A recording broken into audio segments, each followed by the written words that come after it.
everyone, I'm going to be watching a Dr. K video today and then kind of commenting on it. Dr. K is, he's amazing. You have to check out his channel. I think his channel is called Healthy Gamer. So he was a gamer and then he became a psychiatrist, psychiatrist, I don't know, psych something. He is exceptionally clever and very intuitive, and he mixes all of that with Eastern Ayurvedic medicine, I can't pronounce it, but Eastern philosophy, Eastern meditations, Eastern medicine. So it is a very potent combination, and he has some information on his YouTube channel about borderline personality disorder, which I'm extremely interested in. When I first heard what the traits of borderline personality are, it kind of, it piqued my interest, because I related to all of it. That's how I am. And then it was like, well, it's not actually how I am, it's how I have been. And it got me to thinking, was that the alcoholism? Was that the drunk behavior? Was that the kind of all the horrible emotions that go alongside being a heavy drinker or a binge drinker, problem drinker? Does that kind of add up to like borderline personality disorder behaviors? Or, and it's hard to kind of pinpoint. I don't think that we need definitive labels on things to benefit from the descriptions or the way that you would help somebody who definitely had a diagnosis of that. So looking at borderline personality disorder for myself, whether I've been diagnosed or not, has really helped me understand myself a lot. It's helped me in relationships. It's helped me to understand and integrate the idea that I might not have a stable sense of self, and that's okay. That's something I would never want to admit to before finding out about that disorder. Like, oh, I have a very weak identity, and I tend to absorb things from my environment, or I absorb ideologies. Like, I've been in what some people would call a cult before, and I was fully into it. I fully believed it to an extent. I lost my sense of self, and my thoughts and intuition was replaced with the thoughts and the intuition of what I was hearing in the cult, right? But that was an extreme example. But I have engaged in many cult-like behaviors, i.e. swapping out my authenticity, throwing that over there, and replacing it, transplanting a new sense of identity, a new set of values, intuition, thinking, everything that goes along with that. It's like downloading a program into yourself. And finding out about borderline personality disorder was extremely edifying and interesting. And it's like, now I understand, because I went through a long period of time. Sometimes this still comes up, like, I shouldn't have left that cult. That was the thing that was real. And then it's like, no, that's the weak sense of identity talking, trying to get you to latch onto something that's real. And in reality, what's actually happening is I'm emotionally dysregulated, and I need to just find a way of emotionally regulating. And then, lo and behold, I'm not thinking those thoughts anymore. Amazing how that works. So let's get into it. I'm going to sort of play this Dr. K video, and then I'm just going to let you know what he's saying, and then just have a little discussion. So I'm just going to try and find it, Healthy Gamer, borderline, he might have a few different things on borderline. Yeah, okay, so he's got a few different videos, like if you date someone with borderline personality disorder, watch this video. Borderline personality disorder psychology, Dr. K explains. We are watching Psychiatrist Explains BPD, borderline personality disorder, not to be confused with bipolar disorder, Psychology 101. So that's what to search for if you want to look it up. Healthy Gamer, Psychiatrist Explains BPD, in brackets, borderline personality disorder. Let's get into it. If I want this person to like me, what I'm going to do is I'm going to pretend to be into the stuff that they're into, right? So if this person is into metal bands, I'm going to pretend to like, oh, I love metal too. So you kind of become this chameleon in life where you don't have your own joys, preferences, desires. You kind of adapt and absorb the desires of other people. All right. That's so interesting. So he's talking about borderline personality disorder, you are like a chameleon. So it's like, oh, people are into, he used the example of, oh, you're into heavy metal. I'm going to say I'm into heavy metal as well. And I think the way he's describing it, although he's very, very good at kind of getting into people's heads and seeing it from their point of view, he's kind of like saying, oh yeah, really, I don't like metal, but I'm going to pretend that I like metal music. What I think really with a weak sense of identity or borderline tendencies, you don't kind of, you're not able to identify that you hate something. You're not going to admit that, right? You're going to be like, yeah, I like metal. Yeah. And your real thoughts on it are actually not there. You're kind of indifferent, really, until you get to a point where you start to get pissed off with that person, and then you're going to start hating heavy metal music, right? Because that's an extension of them. But yeah, I think it's almost like you don't really have very strong opinions on anything until those things become linked to someone. So, and if you're into that person, you trust them, you trust their sense of identity, you're looking to download a bit of their identity into you, then it's like, yeah, I love heavy metal, I love what they're into, this, that, and the other. And then when their image collapses in front of you, which inevitably it will do, and all of a sudden you switch into thinking, this person is evil, I hate them, they've ruined my life, they don't know anything, it's the black and white thinking, the splitting, then all of a sudden you have a very strong opinion on heavy metal music that swings in the opposite direction and you absolutely hate it, and it's the worst genre of music ever, right? So I think that's where borderline personality people get a strong opinion in either direction, and it's based on how strongly and what kinds of emotions they are feeling towards the person who that thing is associated with, if that makes sense. Let's talk about... So a pattern of unstable relationships he's talking about here. So it's like, you know, getting attached to people really quickly. Like, oh yeah, we're best buddies now, we've got all this in common. I haven't really experienced that to any large degree. I'm more of an avoidant type of person. I'll be more likely to avoid people rather than throw myself into them. However, when that person is associated with an ideology, for example, when I went to AA, when I got into Christianity, I got into Buddhism, I got into personality type like MBTI, all different, any sort of interest, anything that I find that's healing, you know, like, oh, this thing is going to help me, I'm going to get into this because this is going to help me. Any people associated with that, I would very much attach myself, I'd attach myself to their identity a little bit. Less so now.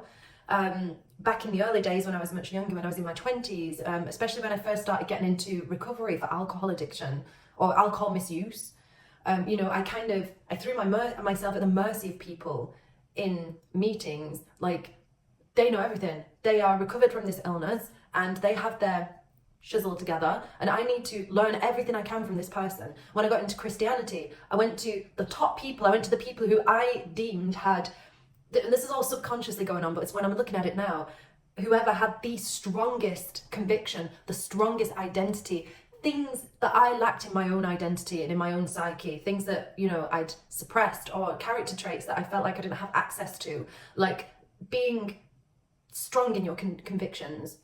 You know, I latch onto those types of people. I remember asking this girl once, you know, she was a Christian and I didn't believe.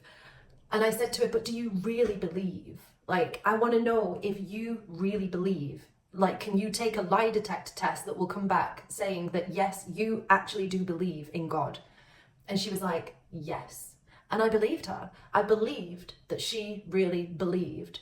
And it wasn't about she was just lying to me or just saying what she thought she should say. And from that day on, I became obsessed with kind of finding God. I wanted to find God. I got into spiritual stuff. I'd never been into anything like that before. Not really anyway. Because I believed this person believed. And then the cult that I got into and all the other, you know, groups and like ideologies that I got involved in, I always looked for the person who appeared to have the strongest belief system. Because it was almost like, if they believe, then I can believe. I was kind of using their belief as mine. And this is something that I can still fall into, even though I now look at it and I'm like, that's not the way humans work. You know, just because that person strongly feels like this, it doesn't mean that you need to strongly feel anything about that. You can actually just be an observer. You know, I try and tell myself that, but the actual feelings are still there. It's almost like a desire to hijack people's identities and take them and download them into myself. That's what it can sometimes feel like. And it gets worse when I'm stressed, I'm going through a bad time. You know, I'm like, if I'm struggling in some way in life. I've had it with a friend, you know, she kind of helped me when I was going through a tough time, and I broke down with her and I told her everything. She knows everything about me. She knows everything about like what happened at that time. And she became almost like an attachment figure, and everything that she said and believed, it was all stuff that I hadn't really heard before. It was kind of like she'd done a lot of therapy. She was talking about therapy stuff, psychological stuff, attachment styles, trauma, CPTSD. I jumped on that bandwagon, you know. And it's almost like, you know, even when she wasn't there, I kind of knew how she would act in these certain situations that were coming up. It's very weird. That's why I call it culty behavior, because that's like the charismatic leader. It's like you set people up as the charismatic cult leader, whether they're trying to be a cult leader or not, you know. Like she wasn't trying to influence me. She wasn't trying to get me to kind of do everything that she did, you know, so it wasn't her fault, but that's how I was treating it. And then inevitably you kind of come to stand on your own 2 feet a little bit more, and then you kind of start noticing, because really the psyche wants you to not be so attached to that person. You know, it realizes that it's unhealthy, but instead of you go, okay, I need to just step back now, that's unhealthy, those feelings of safety that you have with that person are being threatened. So instead, your brain kind of creates a problem with that person, or it starts to all of a sudden start noticing all the bad things about that person. So you can start to change the secure attachment, or the almost like the anxious attachment, the sort of needy attachment. So your brain can turn it round into like a repulsion. You can push them away. Now, the way I deal with that is like, oh, I noticed I'm becoming a little bit attached to this person, or I'm kind of trying to merge our identities. So I'm just gonna like pull away. And now what I tell myself is try and be there for that person. Like try and be there for them a little bit. So it's like a less selfish relationship. There's lots of different ways I deal with it. But you know, before it was like I didn't understand any of this. I didn't understand that I could pull back and then still be friends with them and not be as influenced anymore, and actually have more of a two-way thing. It was like, nope, that's it. I need to push them away completely, you know. So it's very interesting, this idea of unstable relationships. But you know, he's saying it's the relationships with things as well, with ideologies, you know, religions, hobbies, whatever like psychological stuff I'm getting into. Like it's the sort of the hyper focus on these specific things that you think are going to help, or that you're into, or that you would like as part of your personality. Like, yeah, you know, I want to be the kind of person who plays the bass, for example, right? So I'm going to get really heavily into the bass, and that's going to become part of my personality, you know. And then all of a sudden I'm just going to go, no, I haven't got time for that anymore. Like, I don't want to do that anymore. I hate playing it. Like, it's not working for me, so now I hate it, you know, rather than just, oh, I'll have a break from it, you know. It's very extreme. It's an extreme way of relating. Romantic relationships really quickly. Like I met this person a week ago, and now we're talking about moving in. The couple don't really understand entirely who they are. They get really excited about stuff, but they don't seem to have a consistent trajectory in life. They may get excited by particular things very easily, but if you sort of ask them, like, who are you, what do you want from life? Sometimes they'll be able to give you answers, right? They'll say things like, the only thing I want from life is you. I just want you. I just want... Yeah, so that idea of you're struggling to get the trajectory of your own life, like you feel a bit directionless, you know. So, you know, I've had a pattern of this, you know. I'll double down on something for a few months, few weeks at a time and make some progress, and then I'll just be like, something will happen, it'll just pull me away from that. Now, I understand that these are symptoms of many different things, you know, CPTSD, ADHD, there's all sorts of diagnoses that will bring about that sort of behavior where you're finding it hard to create momentum. But, you know, it's the reasons why that's happening. You know, I think, and I was diagnosed with ADHD. I don't believe that I actually have ADHD. You know, there's all sorts of help for creating routines and getting stuff done. And it's like, but I don't actually want that. Even if I'm better at follow through, that thing that I was going after, that goal that I was going after, no longer fits into my sense of identity, into the sense of who I am. So I don't want to be creating routines and systems and getting better at following through, because I actually don't want that thing. It wasn't about that thing in the first place. So that's the reason, I've struggled to kind of stay focused in my life and know what I want and all of that, because of the reason of whenever I am focusing on something, following through with something, which I'm actually quite good at, as long as I remain personally attached to that thing, like, yep, that's what I'm doing, that's part of me, that's who I am, that's what I'm doing. As soon as that ends, as soon as I don't feel like that's a real part of me anymore, that it's authentic, I don't want to do it anymore, and I'll move on, and I have no problem moving on.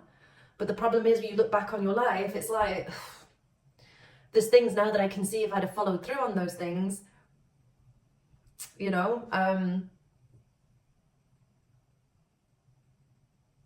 don't know, like, even when I'm saying that now, I don't know, it's like I'm not, it's hard for me to connect with that that thought strongly, that sort of principle of, if you stick to this, focus on this, follow through, keep doing that, and you'll have what exactly, I don't know.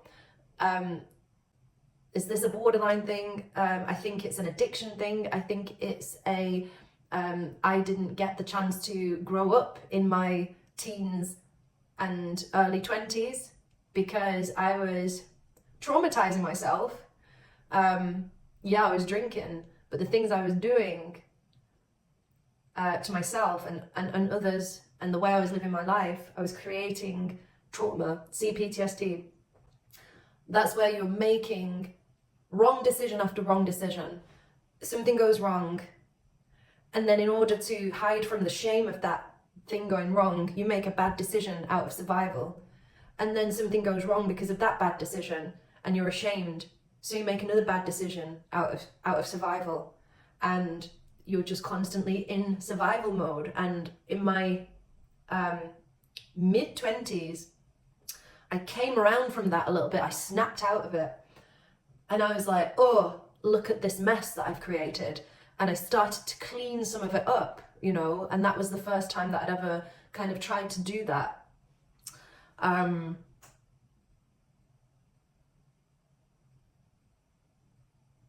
But it's a big cleanup operation, and then you fall off it again, but trying to clean your life up, that gives, for me, a very authentic meta frame that never goes away, because that is part of my identity. Trying to eliminate things that are causing me harm from my life, fear-based decisions that I've made, trying to go back and tweak that and make it more healthy. Those are reasons and motivations that I can get behind. So for me, the sort of the follow through and the focus and all of that, I've not had that. But at this point in my life, I have found what really matters to me, and it is about detoxing my life, sorting my finances out, getting honest about how bad I've been with money, getting honest about bad things that I've done, for example, making amends with people. Those are qualities and principles that I keep going back to because they are authentic to me, and that has helped me discover who I am and what my actual identity is. And it's about eliminating things that cause me fear, eliminating things that cause me shame. It's not just dealing with the shame itself, it's actually dealing with the things that cause me shame, bad decisions that I've made, going back and putting it right. So there's a lot of healing in that.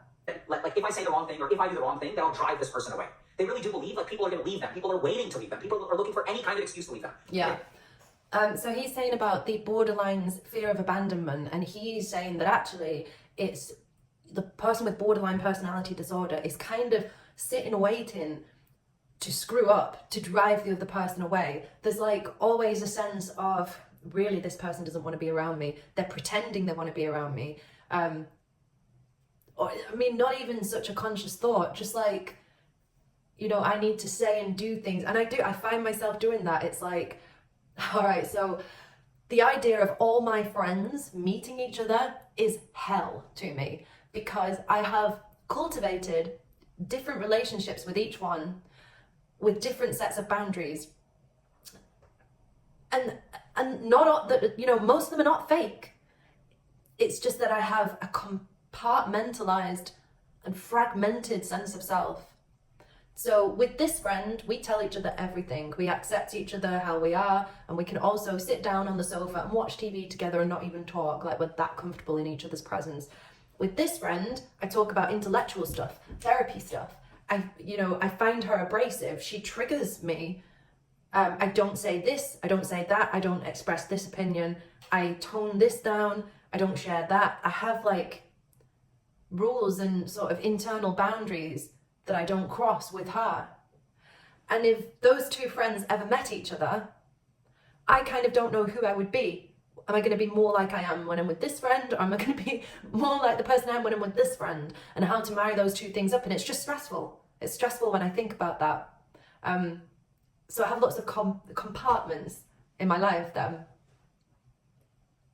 And that sense of, well, I'm going to drive people away. I don't have that with all my relationships, like, friendships, my partner, etc. But like that can definitely rise up, like, especially with my partner, everything's great, but then sometimes it's not. And sometimes those feelings come up and I get a strong urge to push him away, and to be on my own and kind of brace myself, like, okay, I need to just pull away and I need to spend some time on my own, being myself, getting myself stable and bracing myself for him leaving. Because if he leaves me whilst I'm thinking that everything's great and I'm connected to him, and then he just leaves me, I'm not going to be able to cope with that. But if I push him away and I'm over here and I do my own thing and I focus on my own identity, if he leaves me, then I'll kind of know that I'm okay. And I kind of feel into it. I imagine him leaving, would I be okay? No. All right, so I need to get myself in a position where I'd be okay. And it means like detaching, dissociating, demonizing him in a sense, just becoming aware of his flaws more. And, and it's hard to strike that balance. Absolutely. It's not fear of abandonment as much as I'm scared of being abandoned whilst I am here being vulnerable, immersed in the relationship, forgetting to be hyper vigilant, and then it's like, what? Wait, you need to be hyper vigilant. Like, okay, now I can, as long as I'm looking out for danger, I'll be okay. But then of course that is not what you want in a relationship. So life. Who have those kinds of thoughts, like, oh my god, like, this person is looking for an excuse to break up with me. We've been dating for 6 years, and since the 3rd month, they've been looking for an excuse, That's what you're saying. Yeah, he's saying, oh my god, this person's looking for an excuse to break up with me. We've been dating for 6 months, but for that whole 6 months, this person must have been looking for an excuse to break up with me. And, it is like when I'm emotionally dysregulated, or, if I'm going through a hard time, my emotions, it's like I can feel a certain amount of negative emotions and I still have my kind of normal judgment, but then it just rises to, it just spills over the top. There's too many negative emotions now and my judgment just goes. And it's like a different person is judging what's happening. All the ruminations come in, my perception changes. It's like, whoa, what did he mean when he said that? Or, like he's going through some problems, he's telling me about the problems, and usually it's like, oh, those problems are not anything to do with me and I can be there for him and I don't get affected by it too much. I do, but it doesn't make me sort of blame myself. But if I'm in a negative headspace anyway, any problem that he has, even if it's like at work or nothing to do with me, it's still like, what have I done? Like, oh my God, like I need to leave him. I should do him a favor and leave him. That he would be better off without me. My head goes there. So it's, it's swinging from being okay to being, I'm fully responsible for this person's emotions now and everything bad that's going on in their life. Yeah. experience is like if you have BPD. Talk about subjective, but if you kind of rate the emotional pain from a breakup, and if you take two people, one person with BPD, one person without BPD, it'll hurt way more for the person with BPD. So it's almost like their nerves are on fire when it comes to emotional pain. Yeah. So he's saying that people with BPD have nerves that are on fire, like we're more sensitive. Like the same thing can happen to us and another person, and it's painful for both. But for us, it's like, well, I say us, people with BPD, all right. But I experience this as well, whether it's BPD or not, whatever. It's like it hurts more because it's like a jab right in the identity. It's like this thing didn't happen to you, and you're upset about it. This happened to you because you are whatever, fill in the blank. For me, because you used to be a drunk and you've just messed everything up. You've messed your whole life up. Because you're, immoral person, because you're weak, because you're a coward. You brought that on yourself because you lack boundaries, because you're so needy and disgusting and immature. I sort of have those voices going on. And the funny thing is, part of my healing has been about taking accountability, taking responsibility. But then it swings too far in the opposite direction, where I hyperfixate on every little thing that I got wrong. So it's very hard to find balance. The kind of virtue between the two vices is very difficult for me. It tends to swing one way or the other because it's swinging on one polar opposite, radical accountability, radical honesty, radically taking responsibility, right? I have to pull it to the other end of the spectrum to balance that out, but that's also not where I want to be either, because that's all about, victim, poor me, nobody has a life that's this hard. Of course, I've done all these bad things. I don't need to take accountability. Everybody makes mistakes. The sort of inaction and inertia, instead of it being somewhere in the middle. And it's even like, it's not like I'm actually taking responsibility. It's just thinking about how I should do that and beating myself up because I feel powerless to do it. So I do have to get into the middle before I can even take any action anyway. Really comes in, because the more that we see these kinds of behaviors, the more outcomes get worse for people with BPD. So the first thing that they tend to do is engage in impulsive behaviors, right? So this goes back to like I'm going to fall deeply, deeply in love with this person because I'm going to feel sad. I think how I'm feeling right now is that I want to come back to this video because there's so much in here, and when I'm pausing it, I'm going off on so many tangents, and I just want to process other things that I want to say so I'm not rambling, and so that I also don't get too tired as well. So I hope this was, helpful to somebody, and it's given me a lot of food for thought, sort of linking the borderline personality disorder, like with CPTSD and ADHD and addiction and alcoholism. I just want to see where everything goes, really. It is my intention to come back to this video and do the rest of it. I'm also going to look at different personality disorders because I'm so interested in psychology. I've looked at, all the personality disorders. It's kind of like, it's dramatic and interesting. But when I'm hearing about it, I'm like, I definitely have those traits. Or I have them and they lay dormant. Like when I drank, and I messed my brain up because of that. I messed up my development.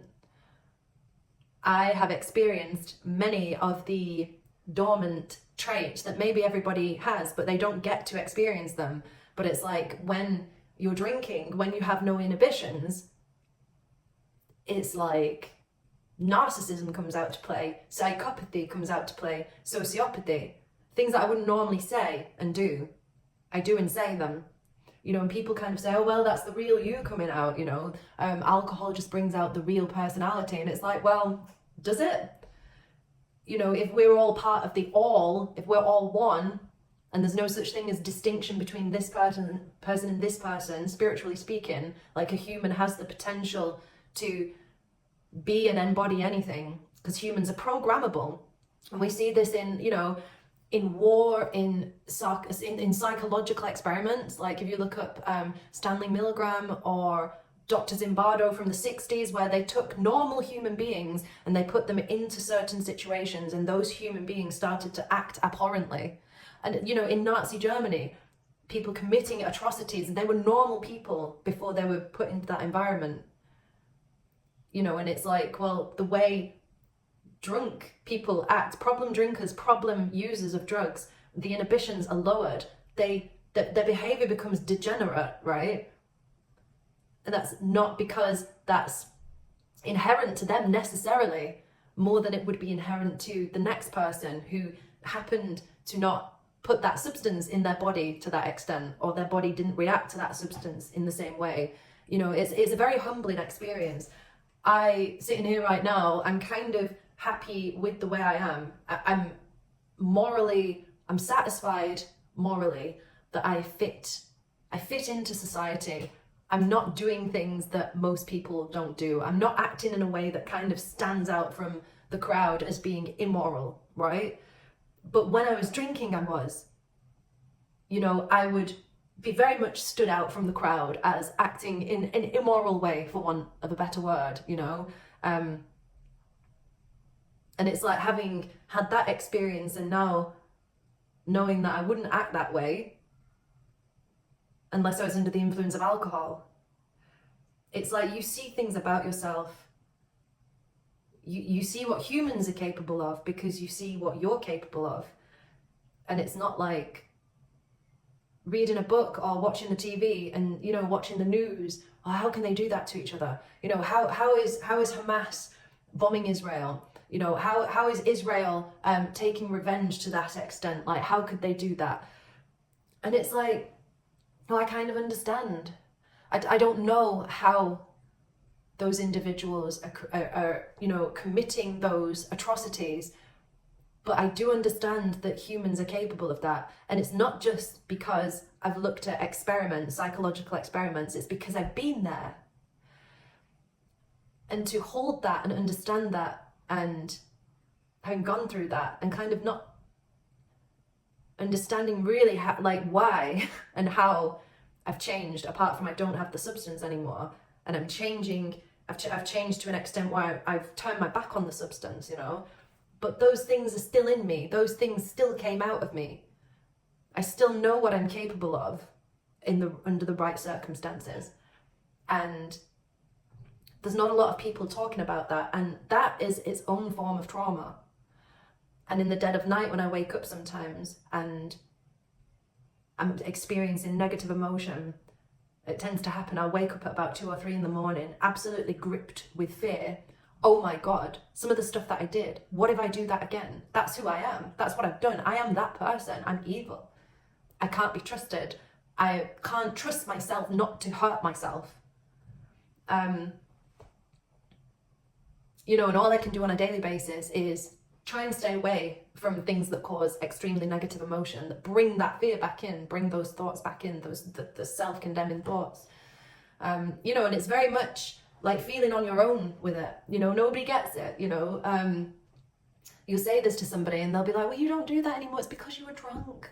You know, it's because you went through a traumatic time. Like, that's not you today. And it's like, that is very much me today on some level, you know.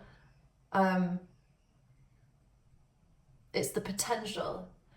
It's actually experiencing the potential for evil within yourself. You know, and that's why addicts and alcoholics, they turn towards God, they turn towards spirituality, because it's the idea of, I'm not in control of myself. I could do this again. So I need to throw myself at the mercy of God or spiritual principles, you know, and kind of tell yourself, you know, there's no such thing as self. We are all one. Everyone has the potential for that. I'm here alive, not doing those bad things, only by the grace of God, and now I've got to do work for him, you know. And you can understand why people turn to that, and it does help, you know, taking responsibility and accountability and right-sizing yourself, you know. Well, I'm going to worship God now, I'm going to help God's kids, I'm going to do things for other people. There is healing in that. Whether it's real or not, it's irrelevant, you know. it's that part of yourself, when you tap into that part of yourself, the spiritual part, there can be real healing there, but it's such a double-edged sword. It's so easy to go so far with that it's not properly integrated into your psyche. And especially with somebody with traits like borderline personality disorder, these traits of unstable identity. When I was, really into my Christianity, really into it, I abandoned all other parts of myself. Well, they were wrong and bad, and now I'm born again. This is what I'm like now. And I shut the door on the rest of my identity, the rest of my psyche, my personality. I started eating different foods. I didn't like music anymore. I didn't do music. I didn't do this, that, and the other. Everything was wrong. This is wrong. That's wrong. That's all degenerate behavior. And this is what I do now. And I went so far with it that when it let me down, Christianity let me down, or my attachment to the people who I'd attached myself to diminished. We had a disagreement, and I chose myself in a sense. It was very traumatic again, because I had to then reintegrate all those parts of my personality that I'd neglected and that I'd shut the door on and suppressed and turned my back on and called bad, And I had to reintroduce the idea of, okay, that is part of you. You have done that. They are your likes and dislikes and your experiences, and I couldn't shut them out anymore. So finding that balance is, it can be difficult. I'll leave it there because I'm rambling. All right, bye.